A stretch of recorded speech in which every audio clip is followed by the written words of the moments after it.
Hello and welcome everyone to the Fed Impact webinar. Today we are going to be talking about what has been looming over the federal employee workforce for quite some time now, and that is the prospect of being fired, right? That's the F-bomb that no federal employee wants to get or hear. And so today's session is going to help you in preparing yourself for an unexpected exit from federal service so that you know what is going to happen and maybe more importantly, what's not going to happen if you are let go. So you guys know me. I'm Chris Kowalik, the founder of ProFeds, the developer of the Fed Impact Retirement Workshop, and the host of the Fed Impact podcast. So I love being able to help federal employees take really complex things and break them down into normal people language that the government does not write regulations in. And despite the idea that they're supposed to be writing regulations more in plain language, the reality is some of these benefits are so complicated, and the way in which the government describes them leaves a lot of people wondering, what am I supposed to do? What am I even looking at? So that's my job, and that's our job here at ProFeds, is to help distill down that super complex language and figure out, well, what does it mean to you? Okay, so we're excited to be able to do that today. So our agenda, we've got three main things we're going to cover. I love that this looks simple. It's not, but let's talk about these three. So the first is the benefits. So I want you to know what you've earned based on your age and your length of service. There is so much confusion out there about what happens if you're fired and you're already eligible, or you're kind of eligible, or you're barely eligible. There's all sorts of things, or you're not eligible at all.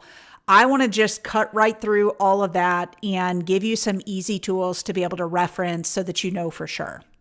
Next, we'll talk about some administrative things. So the things that you need to do before you lose access to government systems, so that if you're given the banker's box one day and told, fill up your stuff, you're out of here.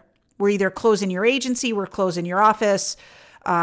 Here's your severance package, here's your discontinued service retirement, whatever it might be. If you are given that banker's box and told to fill up your stuff, you will immediately lose access to those government systems. And so we're going to be talking about several things that every federal employee should do right now in preparation for the idea that they might lose their job.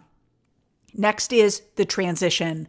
Of course, we're focused on the financial aspects of retirement. And so, of course, money is an important part of that transition period. And so we'll cover just some ideas for different groups of you that are falling in kind of different categories as far as your eligibility and what you can expect after you leave, so that there are as few surprises as possible. All right, so what this webinar will not cover, we are not going to be talking about the voluntary ways that you are going to be leaving federal service, okay? As far as AVERA, which is an early out, the VSIP, which is that cash incentive, those are voluntary ways that the government can reduce their force. And we've talked about those in other sessions through our podcast, on YouTube, that type of thing. And we'll show you how to get to all of that training here shortly. But today we're going to really be talking about those involuntary decisions that the government says, thank you for your service, it's no longer warranted here. Okay. And I know that this is a terrible message to have to hear, but I want to help you guys just cut right through the nonsense that I think is floating around out there of how these things work so that you guys are crystal clear. All right, so some recent observations from my vantage point. There is an abundance of misinformation out there. I see it because they come in the form of posts to our video, like comments on social media posts where, different groups are with these federal employees, and they're commenting in all these ways. And the answers that people are giving to questions that people have are just so wrong. And I really want to just make that stop. Okay. So there is a lot of panic for those of you who are uncertain about your future.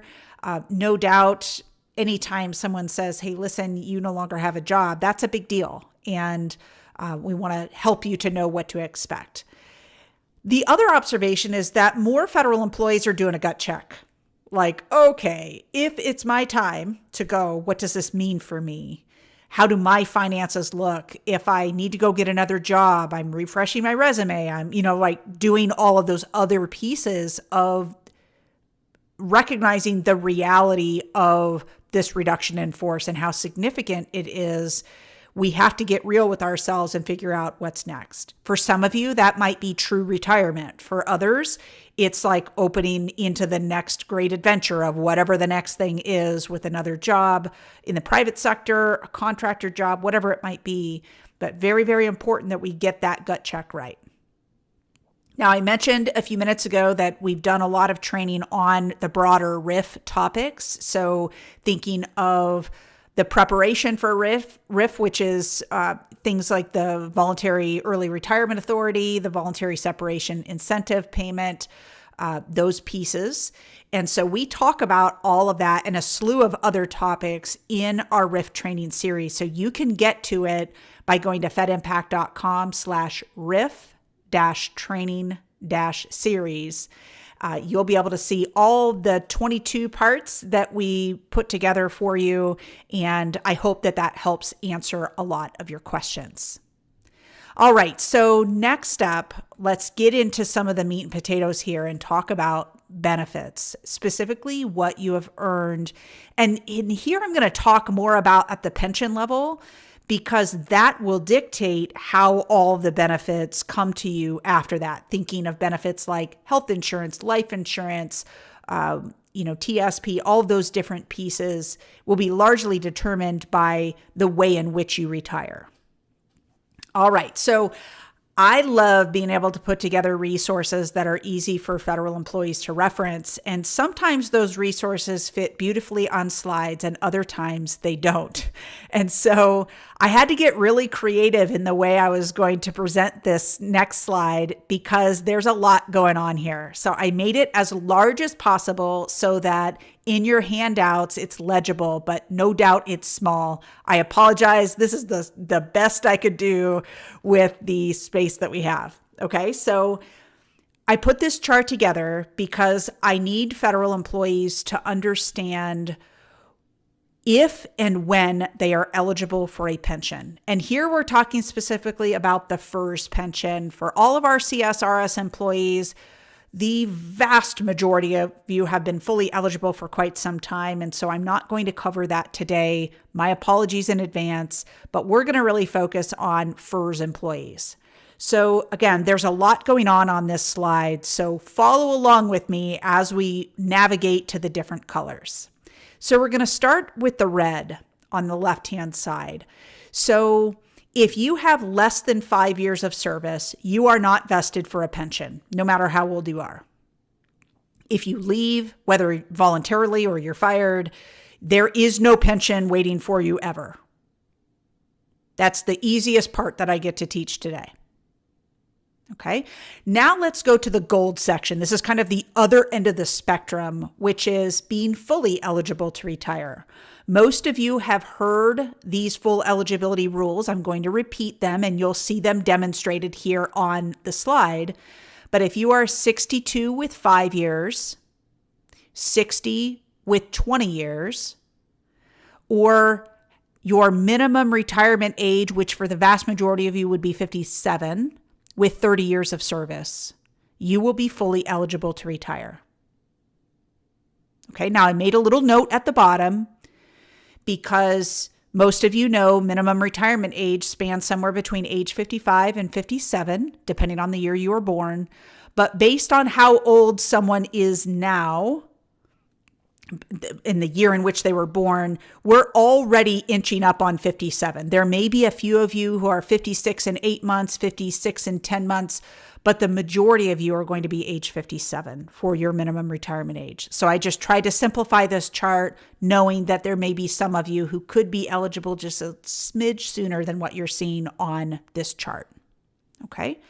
So again, fully eligible, you've got to meet one of those three gates, either 62 with 5, 60 with 20, or minimum retirement age with 30. That's the gold section that you see here.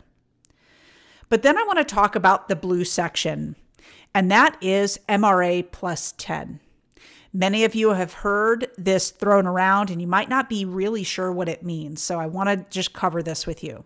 So we know minimum retirement age is that same thing we talked about with full eligibility. It's somewhere between 55 and 57, depending on the year that you were born. Just like I did with full eligibility, we're going to call that 57 for purposes of this chart. So if you are at least 57 with at least 10 years of service, you qualify for an MRA plus 10 retirement. And it essentially is an immediate retirement. You will get a pension right away, but it will be penalized. And we'll talk a little bit more about that penalty later. So it's not quite the same as full eligibility, but it's similar in many ways. And like I said, I'll get into that in a future slide, but MRA plus 10 is a way for someone who has met kind of that age requirement of MRA, but they haven't met the 30 years of required service to get there. It allows them to almost create a little bit of an early out for themselves. And I don't want to confuse that with a true early out, but it does allow them to circumvent some of the full eligibility rules in the event that they meet those two qualifications, MRA with 10 years. Okay. All right, so now let's move to the gray area, kind of that upper left area where it just says deferred. So for a deferred retirement, this is kind of an interesting little piece of federal benefits because a deferred retirement implies that you cannot get it right away, okay, just by the virtue of how it's named, and that's true. A deferred pension is one that you have qualified for because you're vested, meaning you have at least 5 years of federal service, but you do not meet any of the age requirements to be able to get it based on your age. Okay? And so someone who has 5 years of service and is even under 50, there's a pension waiting for you. It's just going to be paid to you a long time from now. And we'll get into that timeline here in a bit. But that deferred pension, it's important. You're going to see 5 years of service as an important factor in what we're going to be talking about today, because it's what unlocks a pension for you in the future if you don't otherwise qualify for one now. Now, if we move to the right-hand side, you'll see it's still gray. That's still deferred territory over there. But all those little stars that you see in those areas that span that gray part and into the blue are the age and service combinations where you would be eligible for either an early out or a VERA or a discontinued service retirement, which is the involuntary version of an early out where you're told you're leaving. And so I wanted to share this with you because I think there's a lot of confusion over what the eligibility looks like for this. And so with VERA or a discontinued service retirement, we are either looking at age 50 with 20 years of service or any age with at least 25 years of service. And if you meet that and you are offered an early out by your agency, it must be offered, or you are given a discontinued service retirement, meaning it's not an offer, it's an order. You are done working for the federal government, but you meet these requirements that you see in the starred areas, you will be eligible for a pension and it will be paid right away. Okay, again, we're going to talk a little bit more in detail about each of these, but I wanted to use this chart to help give you a construct to be looking at instead of all of these individual tables and trying to figure out what it all means, just putting it all together. Okay, so I hope that this is helpful to you as you're kind of sorting through your situation. All right, so let's get into some of the details. Again, this is wave tops that we're getting to here, but with respect to the pension, we know that red area was no pension, so there's no pension payable ever. Not now, not later, nothing. A deferred pension is a pension that's payable in the future. And here's where we get into some of the details. So this is an involuntary wait that you have to have. It is not possible for you to draw this pension right away, even if you're willing to take a penalty. Okay? You must wait until your age 62 if you have somewhere between 5 and 19 years of service. You could draw this at 60 if you have between 20 and 29 years of service when you leave, or you can draw it at your minimum retirement age, again, probably 57 for most of you, if you have at least 30 years of service when you leave the government. Okay, again, this is an involuntary wait. You do not have a choice to draw this right now. Next up is the VERA and DSR. So if you qualify for an early out and you're offered one by your agency, or your agency has made the decision that you're going to take a discontinued service retirement, then you will have a pension payable right away with no penalties. But just remember, this has to be granted to you. You can't just decide to take this. It has to be offered by your agency. I want to talk briefly about this pension. There are no penalties assigned to this pension, but it stands to reason that if you're 50 years old and you weren't planning to retire for another 7 or 10 years, your pension is not going to be as high as it would have been had you kept working, right? You'd have all those extra years in your calculation. You'd have a higher high 3, presumably. And so it's not that the pension will be the same as if you were fully eligible. It is the formula that's being used is the same. It's just the outcome will be different.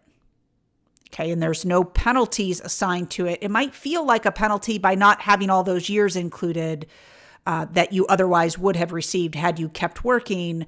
But in the grand scheme of things, this is not a penalty, and something that unfortunately causes a lot of confusion among federal employees. All right, the next area is MRA plus 10. This is that blue area where there is a pension payable now with penalties.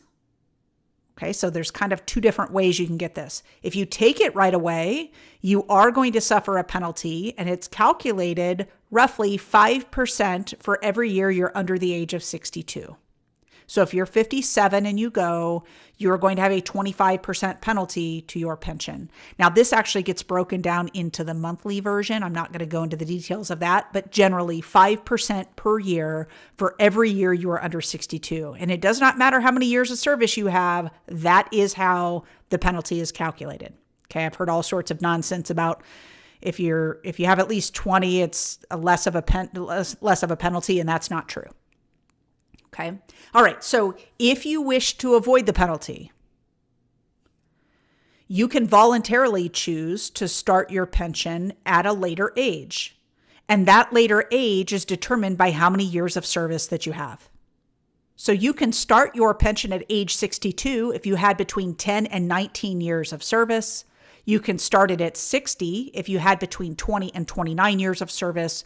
Or you can start it at your minimum retirement age if you had at least 30 years of service at that time. Okay, so how far you have to wait is largely determined by the number of years of service that you had when you exited federal service. Now, there's always the choice to go ahead and take the pension now, but you need to understand that penalty of 5% per year for every year you're under 62 is a permanent penalty to your pension. Forever, you will have that penalty. So it might not be worth it, especially if you're going to go out and get another job. All right. The last area that everybody wants to find themselves in is being fully eligible. This is when you are in the driver's seat and you have the ability to walk out the door when you want. Being fully eligible allows you to submit your retirement papers and begin a pension right away with no penalties assigned. Okay. Now, of course, just because you're fully eligible doesn't mean you've maxed out your pension. If you kept working longer than that, your pension would continue to rise and all that good stuff. But this allows you on your own accord, without any offer from your agency, without any approval for anyone, to walk out the door. You are in the driver's seat when you're in this gold fully eligible area. So this whole thing seems to make sense with respect to a pension, but there's more complexity that goes into being terminated from federal service than what we see here on this screen. So I want to talk about what it looks like if you are involuntarily terminated from the federal workforce. There is one super important question that you must start with to figure out what happens to you. The question is, are you already eligible to voluntarily retire? Are you already eligible to voluntarily retire? The answer is either going to be yes or no. That will determine the next questions that need to be asked. So if the answer to this question is yes, that you are already eligible to voluntarily retire, then the next question is, well, what kind of eligibility are we talking about? Are you fully eligible or are you MRA plus 10 eligible? So if you're fully eligible, you know that you had to be at least 62 with 5 or at least 60 with 20 years or at least your minimum retirement age with at least 30 years, right? We already covered that in the previous chart. As long as you meet those rules, you will not receive a severance if you're fired because you're going to receive a pension with no penalties. Okay, so severance is intended for people who are involuntarily let go and don't receive an immediate pension. In the event that you meet the MRA plus 10 eligibility, of course, minimum retirement age with at least 10 years of service, you will not receive severance pay and you will receive a pension. But remember, it's going to be the penalized version if you take it right away. There's always that option to voluntarily wait to receive your pension after you've left federal service that we talked about in the previous slide. Okay, so if the answer to the question, are you eligible to voluntarily retire already? If that is yes, this part is really easy. You just go. You just start your pension. Okay, you don't lose anything. Nobody can take this away from you. You have earned this. The only way to lose a federal pension is to do something really, really crazy. We're talking about crimes against the United States like espionage and treason, right? And I didn't put that on the flow chart because I don't think I need to put it on the flow chart for this group, but I think it's important that we recognize that once you have met these gates, this is something you have earned. You can just leave. And who cares if they called it firing you? You're going to leave, draw your pension, and be on your way. But what happens if the answer to this question, are you already eligible to voluntarily retire, is no?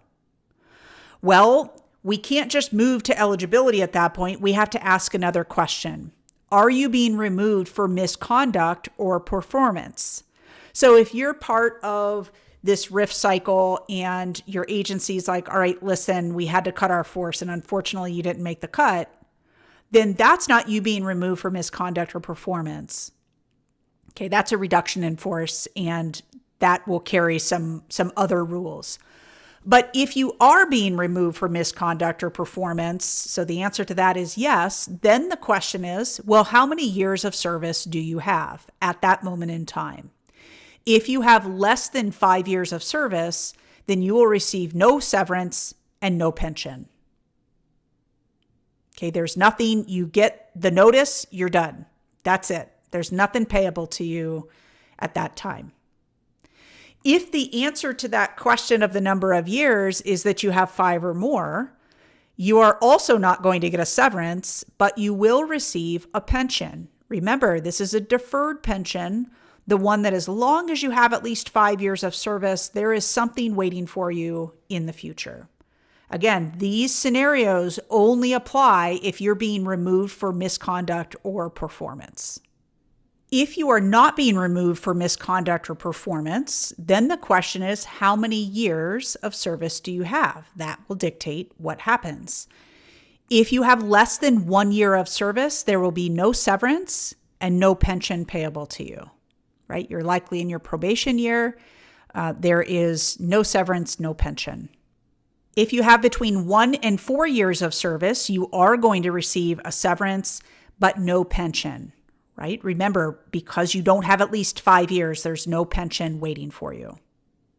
If you have 5 or more years of service, there is a severance pay package that will be paid to you, and you will receive a pension, although it will be deferred. Okay, so You'll have to receive it later, but at least it's there. Now, in the event that you meet the discontinued service retirement rules, so this is age 50 with 20 or any age with 25, you will not receive a severance package. You will receive your pension. And remember that discontinued service retirement, if you take that, it is a pension that's payable to you right away with no penalties. It's not quite as good as a full pension had you worked long enough to be able to be eligible for a full pension, but there are technically no penalties assigned to this benefit. Okay, so hopefully this just breaks it down really simple for everybody. Believe me, this chart didn't start to look like this. It was a big jumbled mess, and I thought, how do I just simplify this as much as I can so everyone can know exactly where they fall and what they're going to receive? So with respect to severance and these pension calculations, I want to walk through what these are so that you can have a sense of what you would be entitled to based on the scenario that you find yourself in. So starting with the pension, the regular FERS pension formula is here on the left-hand side. It essentially says if you're retiring under the age of 62 or at least 62, but with less than 20 years of service, this is the formula you will use. You're going to take your high 3 times 1% times the number of years of service that you had. Now, months are included in there too, along with sick leave and all of that, but this gives you an idea of that basic formula. High 3 times 1% times the number of years, and that will equal your pension. If you reach the age of 62 with at least 20 years of service, that 1% gets replaced with 1.1%. So I'm not going to include that other chart, but you get the idea that it certainly could be higher if you're fully eligible 62 with 20. Now, penalties or delays in receiving this pension can happen based on those different categories that you saw yourself in before, right? Are you fully eligible? Are you MRA plus 10 eligible? What does that look like? And that will determine how this pension may be altered once it's been calculated. All right, so let's move into the severance pay conversation. Now, you'd think that severance pay would be a really easy calculation, and unfortunately, the government just doesn't make it simple. So I want to walk through what this calculation looks like. There's a couple of different components, and it's largely based on how many years of service that you have. And so then we have an age component and all of that. So let's talk about the basic severance pay allowance. If you have 10 full years of service or less, this is the formula that you are going to use. You're going to get 1 week of severance pay for each full year of service that you had, plus a quarter of a week for each full quarter beyond the full year calculation. So let's take a look at an example. If you have 8 years and 4 months of service, those 4 months of service, that equals 1 quarter, right? If we'd had 6 months, it would be 2 quarters and so on. So you'll receive 8 1/4 weeks of severance pay. But that is only if you have 10 full years or less. If you have 11 full years or more, you will receive an amount equal to this. So you have 1 week for each full year of service for the first 10 years, like we previously calculated. Plus, you're going to have 2 weeks for each full year of service above the 10 we already calculated. So for a year 11 and beyond, you're going to have that extra time. So those years become more valuable to you as far as your severance pay because you're getting double the amount of severance pay for that period of time. On top of that, for every full quarter that you have beyond what we've already calculated in the previous 2 steps, you're going to have a half a week of severance pay. So if we look at an example, if you have 12 years and 4 months of service, you're going to receive 14 1/2 weeks of severance pay. So you can kind of plug in your numbers and see with pretty great certainty what yours is going to look like. Now, the age adjustment, this is kind of a bizarre part of severance pay. For each full 3-month period or quarter that you are over the age of 40, you are going to receive a boost to your severance pay. So this will make more sense when I give an example. This is kind of a weird way to describe this, but you're basically going to add 2.5% to the previous calculation that we just did to be able to account for your age. So if you are 45 years old and 8 months, you're going to have 22 full quarters beyond the age of 40. And those 22 quarters are going to be multiplied by 2.5%, which means you get an extra 55% added to your severance pay. Okay, so I feel compelled to show a bigger example so that we can put some real numbers to this. For those of you who have been out to the OPM website on the severance pay page, this is the example that they give. And so if you want to go peek into some more of the details, please visit that page. Okay, so if at the time you separate, you have reached the age of 45 years and 8 months, let's say you have 20 years and 4 months of creditable service, and you have a weekly rate of pay of $1,500. Okay, yours maybe higher or lower. That's kind of beside the point here, but that'll give you an idea of what goes into this calculation. So this is how the severance pay is going to be calculated. So step 1 is the basic severance pay allowance. For the first 10 years of service that you had, you get 1 week per year times the number of weekly pay that you are receiving, the $1,500. For those years above the original 10 we calculated, you get 2 weeks per year times $1,500 of your weekly rate. That's $30,000. Then we look at the 4 months of creditable service. We say we have a quarter of a year times 2 weeks times $1,500, your weekly rate, and that gives us $750. So if we add all of those together, your initial severance pay is $45,750. For the age adjustment, here's what we're going to look at. We're going to be looking squarely at how old you are. So in this example, 45 years and 8 months old, looking towards the bottom of this slide, you're going to see that you have 5 years over the age of 40, right? Because you're 45 years old. So that's 20 full quarters that you have just for those 5 years. But because you're 45 and 8 months old, that equals 2 full quarters, right? That would be 6 months, but we only count full quarters in this calculation. So you're going to get credit for 2 of those. So you have a total of 22 quarters that you are going to receive this extra boost. So you're going to take 22 times 2.5% times $45,750. And because that was the previous calculation, that is going to yield $25,162.50 of extra pay because of your age. So looking at all of that together, the initial calculation and then the age adjustment, your total severance pay will be $70,912.50. That equals 47.275 weeks. And so you're essentially going to continue to receive your paycheck in the same interval as you're getting right now while you're still employed. For most of you, it's biweekly. You're going to continue to receive that for 47.275 weeks. That's the way severance pay is paid out. It's not lump sum like annual leave or anything like that. It is simply a continuation of pay for a set number of weeks. Now, if you return back to federal service while you're receiving your severance pay, it will stop.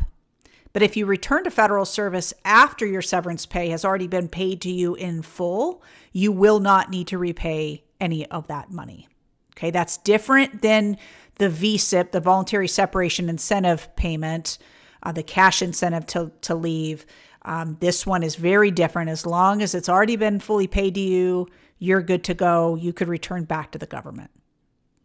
I should also let you know that you should apply for unemployment benefits in the state where you live.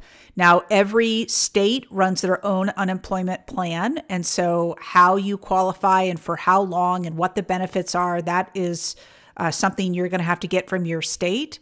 But make sure that you're looking in the state in which you live, not necessarily the state in which you work. Okay, where you live is where you are paying your unemployment tax. Okay, and it's worthwhile to also mention that severance pay that you receive may have an effect on some of those unemployment benefits. But again, you're going to know that once you coordinate with your state to figure out what things look like for you. Now, for those of you who have listened to the entire 22-part riff series, you know that we talked about the 12 things that we want every federal employee to do right now.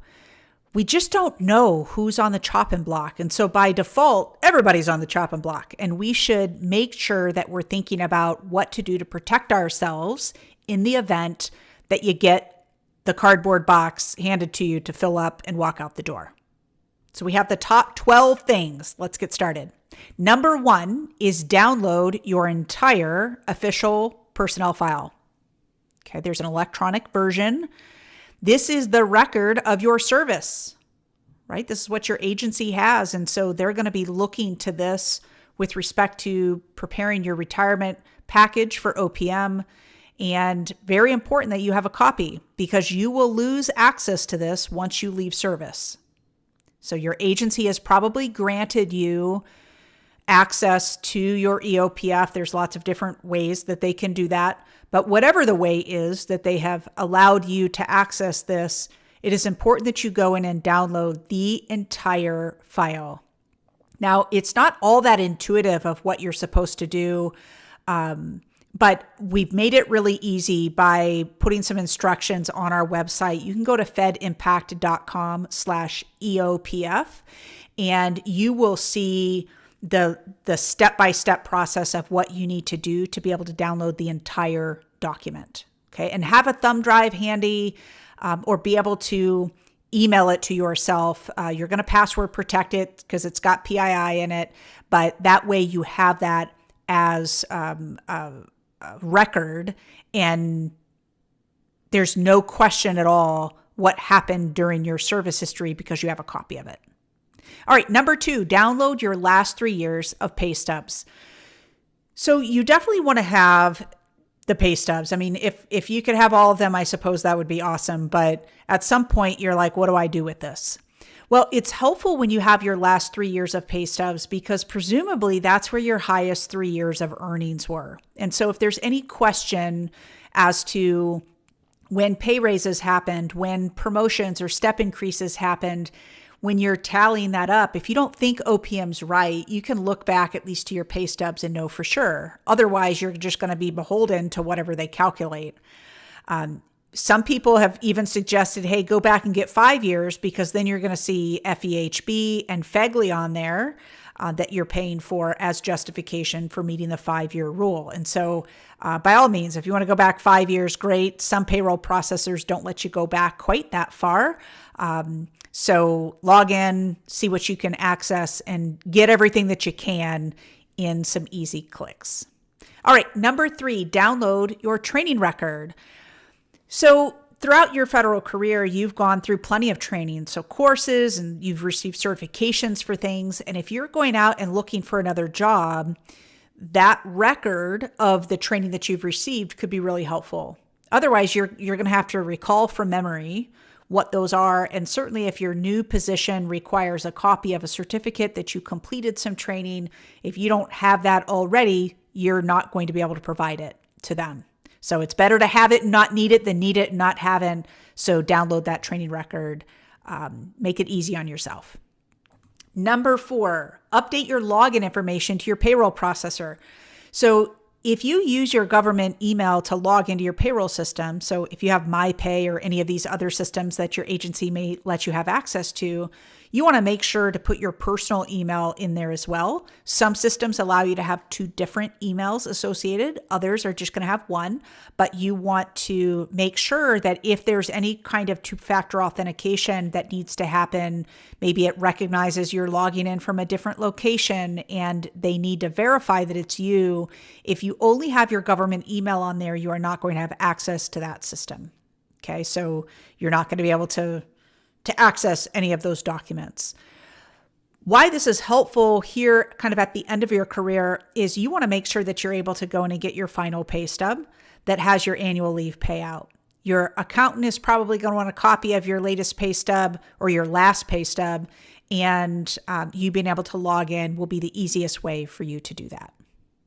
All right, so same kind of concept with TSP. You want to update that email on file with the TSP. You must update your email with the TSP to be a personal email. Please go do that now. You will not be able to satisfy your two-factor authentication without it. We know this for certain. This is happening right now for feds who have left, perhaps abruptly from federal service, and they're the ones on the phone trying to call the TSP to get this updated. And is it possible to update this? Of course it is. But it's going to take a long time for you to do it. You're going to be fast friends with the hold music on the TSP phone line while you're waiting for someone to answer to help you update this. Please just go in and do this now. It'll save a lot of headache as you move closer to that window and certainly stepping into retirement. And frankly, this is what we advise everyone who is approaching exiting federal service. It just so happens we're talking today about an abrupt departure that you might not be planning for. Next, number 6, get a retirement estimate. So if your agency allows you to access a system where you can run an estimate for retirement, please go in and do it. Use that system. It can probably even have you run a couple of different scenarios, but let's at least have a starting point for what your agency thinks your service record is with respect to creditable service and all of that. Grab one of those estimates. You likely don't need any human intervention in this process, meaning you don't have to talk to somebody and then they have to go get a report or an estimate for you. You likely have access to be able to do that yourself. Okay, so you might as well go in and get their initial estimate so that you have it. But I do want to give a cautionary tale on auto-generated estimates. So it's great when you don't need human intervention because you can just log in and grab it. However, the human intervention catches a lot of things. So for instance, if you run an estimate and it's out of the GRB platform, for instance, if you read the fine print in the report, it will tell you that your military service is automatically included in your pension calculation, assuming you didn't retire from the military. It's automatically included in there, even if you didn't make a deposit, which we know you have to make a deposit if you want credit for your military time. So these estimates can overestimate sometimes because they're including service that a human who knows your service history would know to back out of those estimates. So they're not perfect, but at least it's a starting point. Number 7, ensure your veteran's preference is on your SF50. So when agencies are thinking about who they're going to ask to leave through the RIF cycle, and all these various actions that they can take by offering severance packages, discontinued service retirements, that type of thing, they're going to be going through an entire process to rank all of the employees, okay, based on, again, lots of factors that go into this, but one of them is veterans preference. So you want to look on your SF50, you're going to look to box 23, and if you do not see your veterans preference listed, or you believe the preference points that has been given to you are wrong, you want to contact your HR department immediately. Because if this becomes the difference between you making the cut and not making the cut for who gets to stay on with the agency, it's important that this document be correct, because this is what agencies are going back to do that ranking.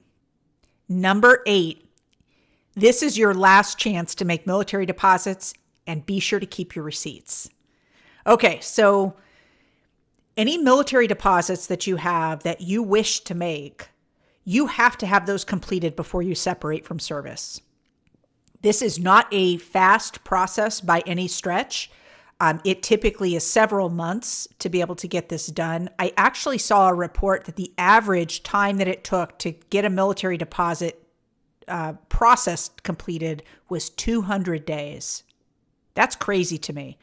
But aside from that, if you have not already started this process, this is a multi-step process. So if you've not already started, you're likely not going to have time to complete it between now and when you are RIF'd. Okay, so it doesn't hurt to try. If you just hadn't gotten around to it and you needed to be able to, maybe scrounge up enough money to be able to make it, whatever that might look like. But if you are terminated quickly, it's not like you can start the deposit process at that time. It's just too late. There are too many steps involved that unfortunately you're not going to have the time to be able to do. Now, if you have already made your military deposit, please, please, please keep a copy of that receipt. If that receipt was emailed to you, that's great, except if you don't have access to that email anymore, it doesn't do you any good. So make sure that those types of receipts are kept. A receipt should have hit your EOPF. So look around in there. So you might have killed two birds with one stone by downloading your EOPF because it will be in there, but double check and make sure that you see it there. Now, in that same vein, number 9 is save important documents. So all the documents that you have easy access to right now because of your government credentials, mainly in your email, but perhaps other documents as well. And we're not talking about the classified kind of documents or ones that you're not supposed to be taking outside of your workspace. But the moment you lose your email and access to your agency's network, your access to those documents is gone. So be sure to either print them out or forward those important emails to yourself before you leave. All right, number 10. Get personal contact information from your coworkers.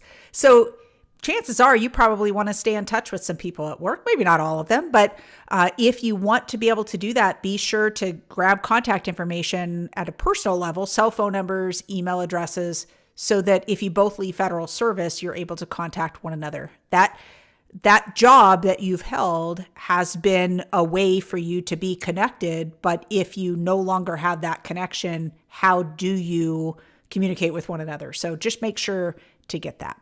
Some of you, no big deal. You've got, personal cell phones and all that, no big deal. But for those of you who maybe have just never needed to do that, be sure to grab that.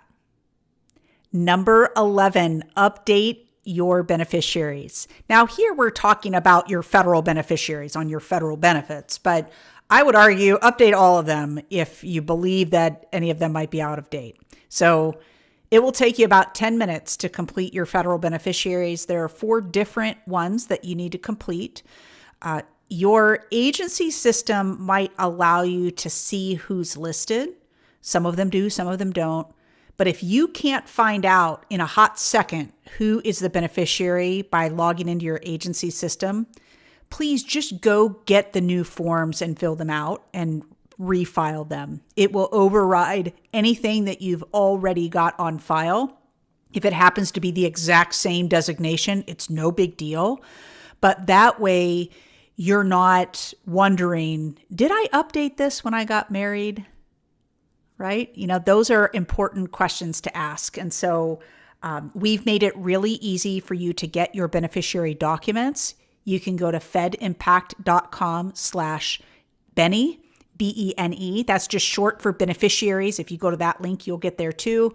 But this way, you have instant access to exactly where you're supposed to go. You will ultimately end up on OPM's site using OPM's forms, but this will keep you from having to go look for them. They're all right here with the instructions. So please get there, get those updated. You will not be sorry that you did. All right, number 12, have cash on hand for the transition period. You need to appreciate that you are not going to have access to the TSP when you leave government service. Okay, you're not going to have instant access. It's going to take at least 30 days, sometimes longer. And so if you end up needing money within that time period, maybe your pension hasn't started yet, or you're not going to get a pension at all, We've got to have something in place. So until OPM sorts everything out, you need to be pulling money from your savings, not TSP. So here's the thing I'll ask you to consider. We love when you're putting money in TSP because that is giving you lots of options for the future. But it shouldn't be in place of a well-funded emergency plan. In this case, it's the transition plan that you need to have leaving government service. And so I'm going to ask you to consider lowering your TSP contributions down to the 5% level. So you still get your match and all that good stuff, but lowering it down to that level and let more of that money flow to your checking account where your check is being deposited and just set it aside. Just beef up that savings account. It's there. Now, if something happens, you are in a much better position. Okay, so this transition period is going to be important for a lot of things, but having the cash to be able to support yourself during that time, super, super important. All right, so those are the 12 things we want every federal employee to do right now. But this transition period is actually part of a broader topic that we want to talk about today, because having that cash that you need to hold you over is important, but not everybody's retiring, right? So if you are leaving government service, you're likely going to experience some of those financial changes. If nothing else, just how you're paid, right? Pension checks are paid monthly, not biweekly, those types of things. And what we don't want to see happen is if you don't have money in the bank, in a savings account that's easy to access, what we don't want to see happen is you making those changes feel worse by using the high interest credit cards or taking a loan that's potentially not a very good interest rate. We've got to have a plan in place because this isn't going to move quickly. Even though things feel like they've been moving very quickly, when it comes time for you getting your money, we need to have a better plan in place. Now, if you are drawing a severance pay and getting that package, remember those payments are going to continue for the specified number of weeks. So you'll have more of a little bit of a predictable experience if you're drawing severance. If you will be drawing an immediate pension, it's going to take OPM some time to figure all that out. It normally takes several months before OPM really has that pension correct. And so we always suggest a transition fund, a transition plan to be able to have access to cash. And if you're going to be drawing a deferred pension, that's going to be many years down the road. And so you're not going to expect any of that soon. So this transition period that you need to plan for, the cash is an important component of this. It was important enough that I put it in the 12 things that I want every employee to do.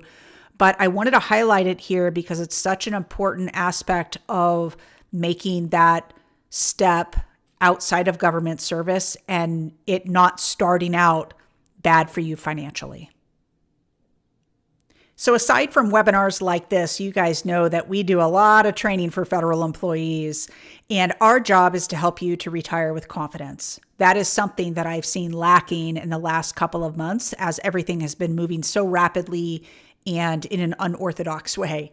So we do retirement training in the form of a workshop. These are in-person training sessions. There is no cost for you to attend. These are sponsored sessions, and so the fee's already been paid for you to be able to attend these sessions.